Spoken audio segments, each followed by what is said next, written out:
What's up, badass? It's Mcsmuff here, and today we're gonna continue this little mini series I'm doing here on YouTube. Different things that I wish I knew when it came to content creation and all that. Cheers.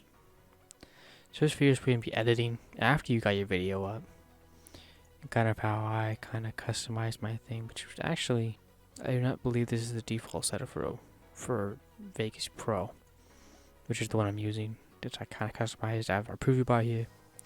I have 5 tabs, which is different things where it's like project media is all the media files, video, pictures, sound, etc. Goes in this little tab right here.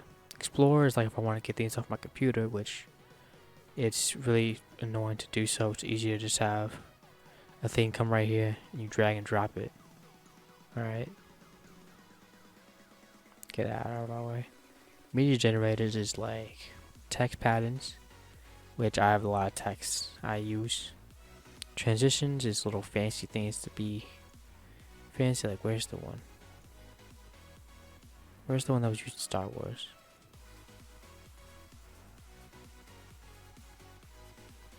I believe this one right here was used in Star Wars. At least the prequels. I'm not sure exactly which one.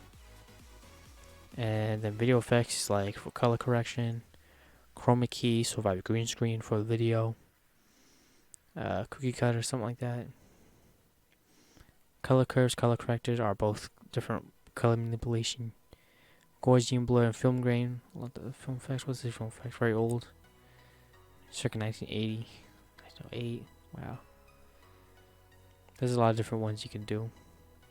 Of which you can also install plugins which they have for free, and then they also have, when you buy Vegas, you also get different packages you can get, which contain little add-ons. But product media and media generators are probably the most commonly used one in my opinion. Transitions being like a second-hand one. But anyways, this video we're gonna focus on how to get the video. First, you gotta kind of get the video into Vegas before you even after you record it, which involves this thing, Handbrake. Handbrake is a media, it's a video encoder slash converter, which basically means that all of these FLV video files, they cannot be used in Vegas, which I'll display right here. Right. Damn it.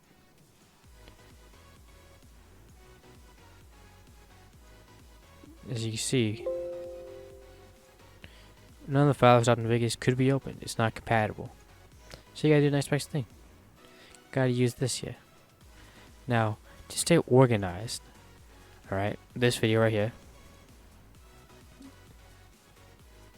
What's a badass? It's Mcsmuff here. And today, that's not that.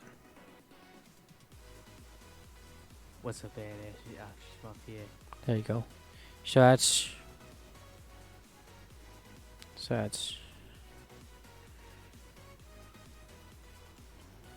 YouTube part 1.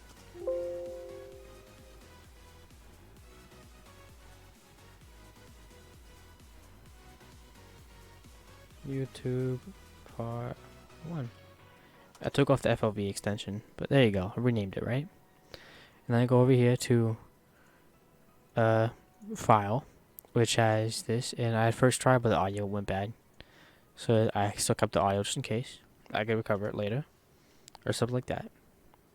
And then this is YouTube Trilogy Introduction. There's a file, right? Open it up. And I put this in there, right? Even though it's FOV, right? And then I come over here to my converter. Drag and drop. It loads it. Browse where I want it to be.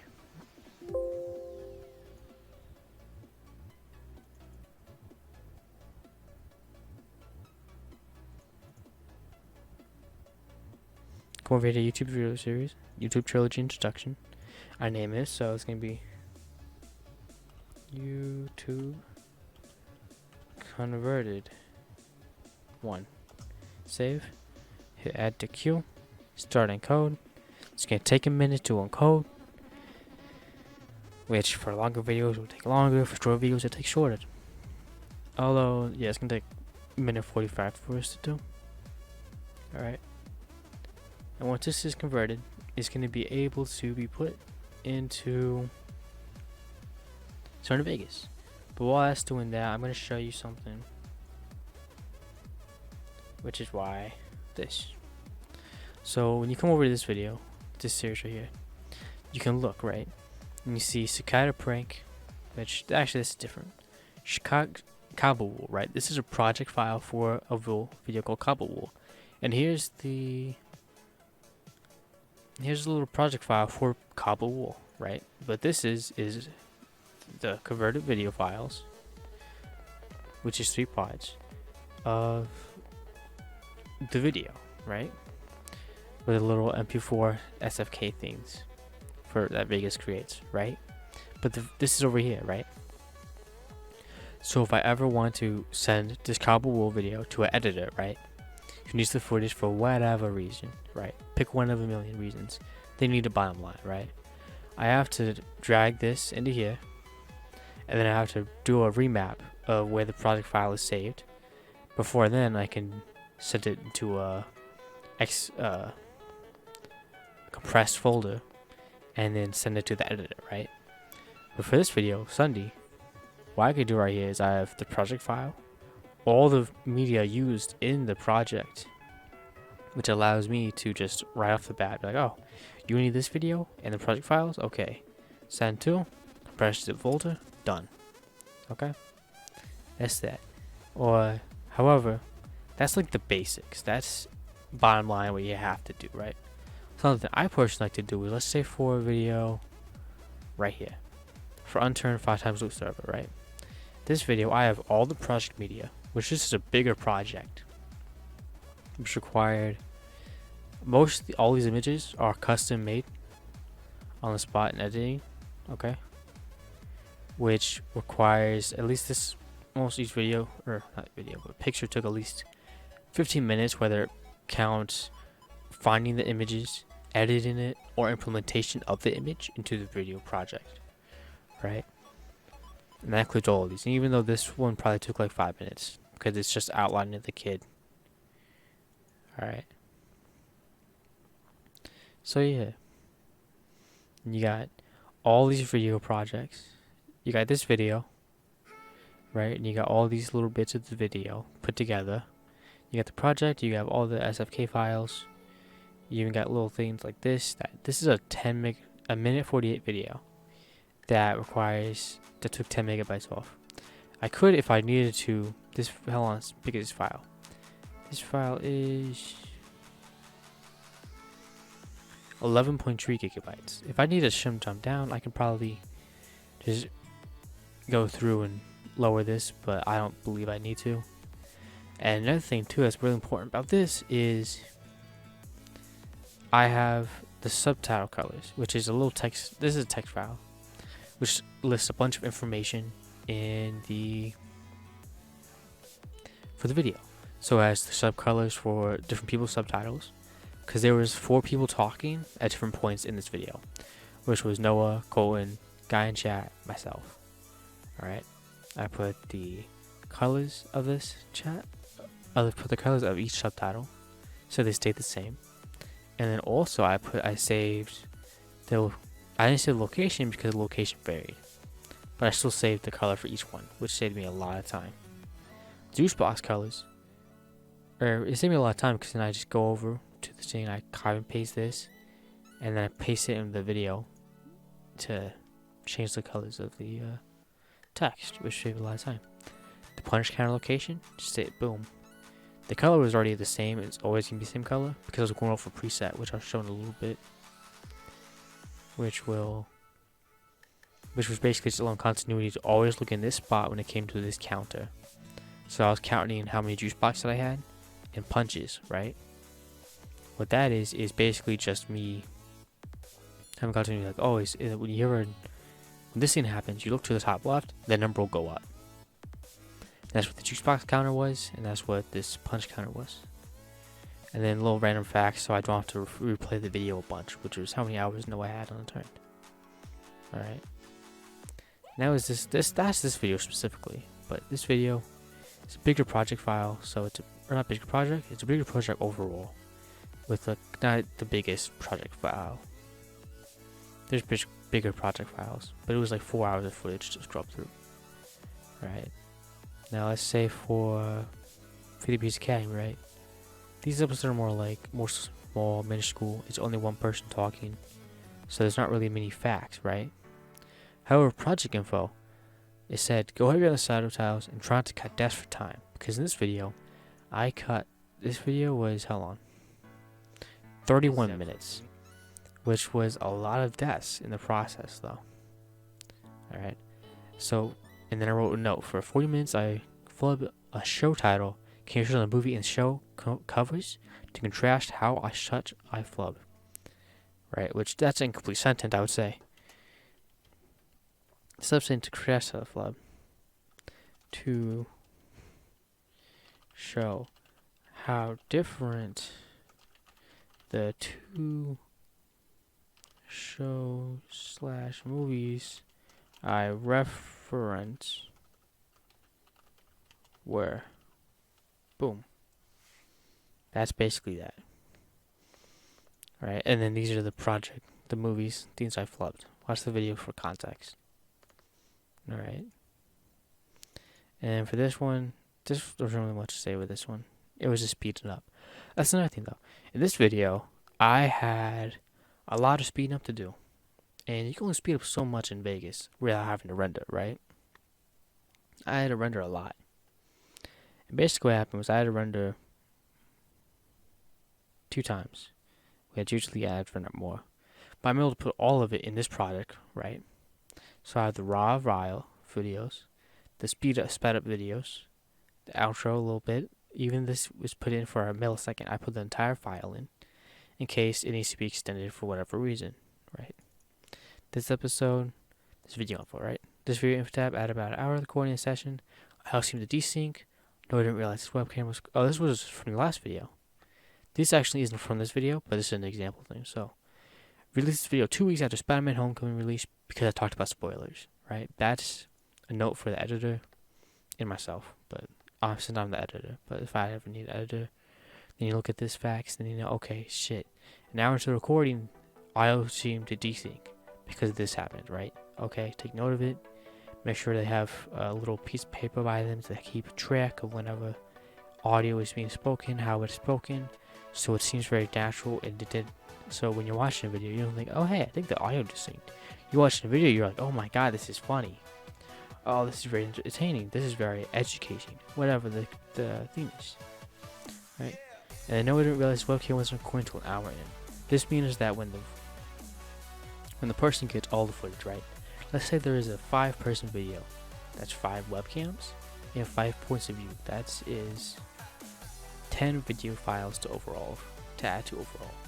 In addition to 5 different audio tracks to add in too. If people record their microphones, their audio separately, which makes it harder to record, but however, you're able to have more wiggle room to edit if you ever need it. It's like there's no advantage to it until you need it to do it, and there's a significant advantage to it. But that's a different thing, right? This is a very simple one. A video for that will be done later, right? This person will realize that, oh hey, the webcam that is Noah's doesn't come into play until an hour in, or about an hour in, all right? And then they'll double check that, right? And then when it comes to this stuff, these videos have been recorded and they have been rendered or converted to MP4 files, making them, that's what this is. It's just organization. This one is like when watching the Resident Evil mix, like this is very contextual, basically, where that's all that is contextual, right? So then you get, by now this is done, this is converted.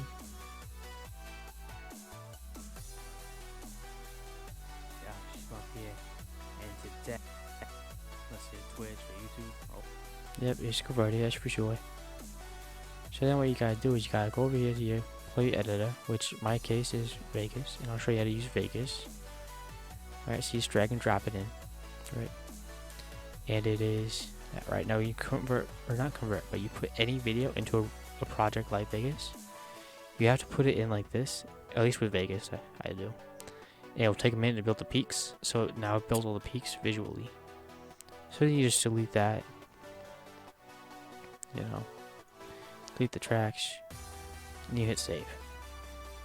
Alright.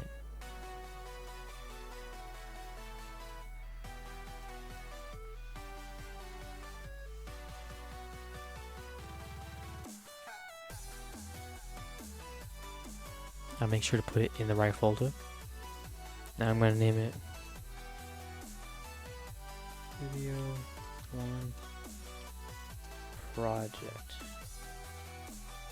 File. That's the name of the thing. The name shows up in the top left corner. And then I go over here. We don't need Handbrake anymore. By the way, if you just Google Handbrake, or actually, let me just pull it up for a second.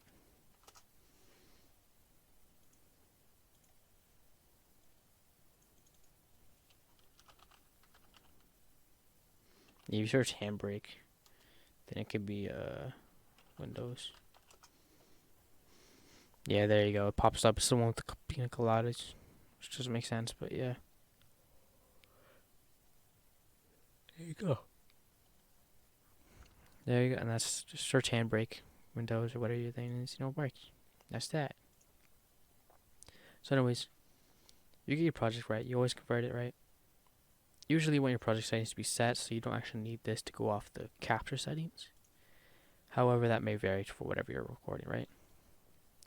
And then you just go off audio. What's up, badass? Mcsmuff here. And alright, so I always do this bit where do a little fade in. what's up, badass? Mcsmuff here. And today we're gonna be. Now, since I did something, I'm gonna hit Control S real quick and save. Which most project file or most projects, Control S is the save option. Alright.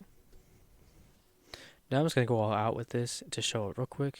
But let's say I did a cut, right? Actually, let me cut something else. There's a bunch of talking here, right? That I do not want. But I want to jump to right here. 4 minutes in.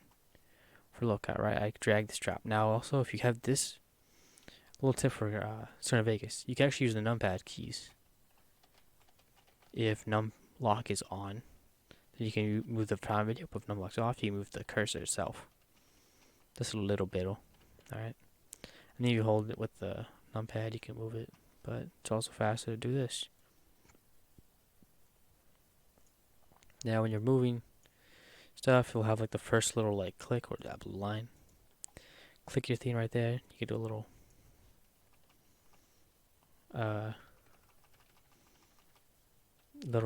fade, cut fade, not cut fade. It's a and then microphone and audio.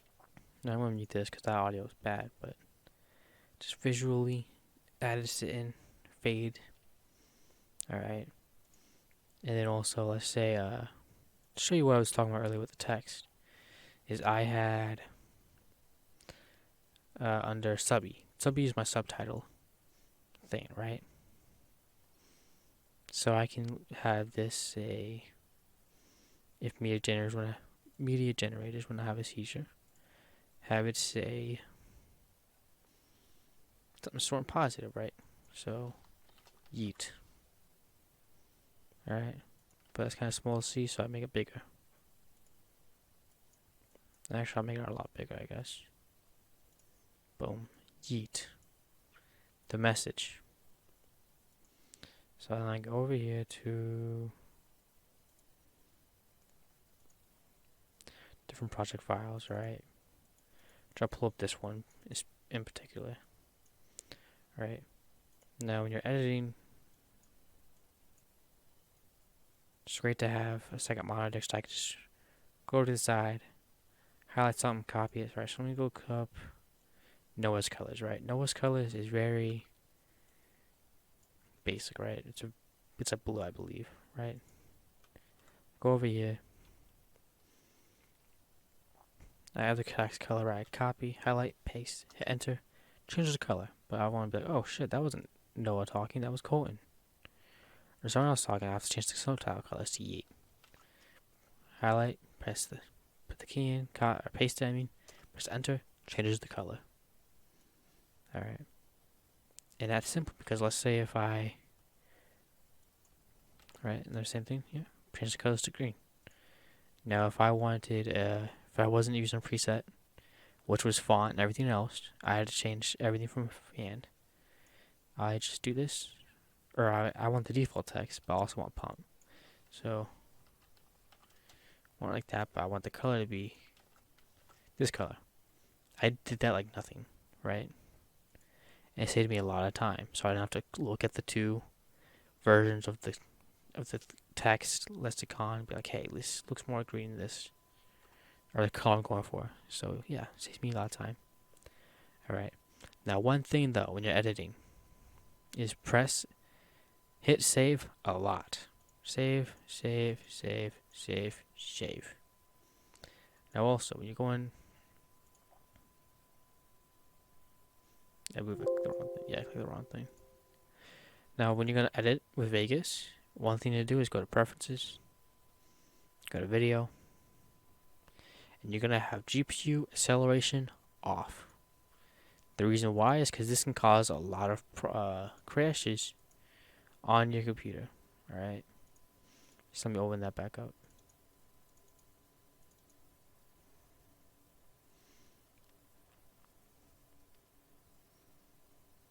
So usually when you change that, you have to close out Vegas to then open it so it actually takes effect. Right, but let's say I'm done with this, right? I hit render. Before I hit render, I'm going to hit save, and I'm going to go to preferences, GPU acceleration of video processing, put it on my graphics card, hit apply. See, for one or more of these changes to take effect, the application must be shut down and restarted. I hit OK. My project's already saved, so I just close it, open it back up. And then what happens is I'm able to just go over here, render as, hit render. Alright. And then there's your preset, right? Now usually you want to have it where there's a lot of like formats. So if I'm going for Magix, AVC, AAC, MP4, that's one that you should most likely want to go to, but MPEG. And these are usually like kind of like you already know what you're doing. You already know what that is, kind of thing. So video for Windows, I probably wouldn't do personally. Windows Media Audio or Windows Media Video, I probably wouldn't do. XCam AX, I don't know that, right? I know MP4, right? MP4, that works. So go to MP4, I scroll through. There's 4K, Internet 4K, Internet 1080p, 720p. There's loads of different frame rates. I went with 1080p 60 FPS because even though my video was captured with at 30 FPS, but it's like 29.97 usually FPS, right? That's what that's captured as, right? So I should probably honestly be using this, which is 1080p, 29.97 FPS. Hit a star there, so it's favorited, you know. The presets are different, so it's. But 60 FPS usually is referred to as higher quality, so that's why I do that. But honestly, if you're captured at 30 FPS, 29.97 FPS is the go-to. But if you capture at 60 FPS, 59.94 is the go-to for that. Alright. But even though I capture most times at 720p, it's better to go for the 1080p usually. Because even though this base video could be at 720p, but then I add an image or text file or other things to this video content or this base video line to make it 1080p, it's much worth it. Much worth it, but it makes it better because I don't have to downspout it or make it downgrade it to that's what downgrade. I don't have to downgrade it to 720p. It's easier to upgrade a 720p video to 1080p than it is to make a 1080p file become 720p. It's just the way that works. Right. Now another thing too is it's not great. I explained this in the last file briefly, but it's not great to put everything on your desktop. Alright. That's why I have a video file folder, right? So if I want to back up all my videos, I go right here, this, copy, and then I can go to a network that I don't have, or whatever, right? Network or I can go to my whatever I have, really. Just put it there, right? Now, even if you have a video that you record, it's not good, you know. Like content-wise, it's not good. Not like you record something you doing something bad accidentally, you know. But it's always good to have a vault too, on top of that, so I can always go back with footage. So if I ever reference something, like me and Noah playing CS right here, I want to record this bit right here. Just a little team kill right here, right? I want to record that, or I reference that, I mean, but it's not a video, so I can come back to my vault and watch it, because that's how that is. Saves me time, because I'm not. It makes it better because I'm referencing content that adds to the content. Like, let's see what video that was. Right here, I referenced another video in my video, and I was able to go back through my files to then post the video for this kind of little clip right here. Something's wrong. It's like that thing in the sky that looked like Thanos, you know? Something's wrong. Where I was able to do visual effects, making it look all grainy like it was a replay. Like Thanos? I referenced in a video. I feel strange. That's what that was basically. But I was able to go through my vault. And if that video has got scrapped, I would be able to go to my vault here and do that. Well, that's going to be the end of this video here. Until next time, badasses, have a good one.